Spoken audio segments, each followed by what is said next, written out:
મહીસાગર જિલ્લામાં બિરસા મુંડા પરિવહન યોજનાનો પ્રારંભ કરવામાં આવ્યો છે। આદિજાતિ વિદ્યાર્થીઓની પરિવહન સુવિધા સુદૃઢ બનાવવાના હેતુથી લુણાવાડા ખાતેથી 5 નવી બસોનું લોકાર્પણ કરવામાં આવ્યું છે। જિલ્લા પંચાયત પ્રમુખ કલ્પના પુવારના હસ્તે આ બસોનું લોકાર્પણ કરાયું હતું। આ યોજના અંતર્ગત અંતરિયાળ વિસ્તારોના વિદ્યાર્થીઓને શાળા કોલેજ આવન જાવનમાં સરળતા રહેશે।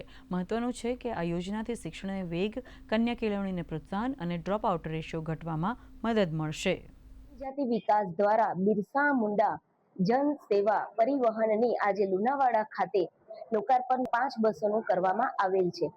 આનો હેતુ એ છે કે અંતરિયાળ અને પહાડી વિસ્તારોમાંથી આવતા વિદ્યાર્થીઓ જેમને આવવા જવામાં મુશ્કેલી પડે છે અને પોતાના ગામથી તાલુકામાં જિલ્લામાં શાળા મહાશાળાઓમાં આવવા માટે વિદ્યાર્થીઓને પડતી મુશ્કેલીના નિવારણ માટે ભગવાન બિરસા મુંડા વિકાસના અર્થે 9 ઓગસ્ટે તેમની જન્મ જયંતિને ધ્યાનમાં રાખી અને બિરસા મુંડા જન સેવા ગૌરવ પરિવહનનું આયોજન કરવામાં આવ્યું છે।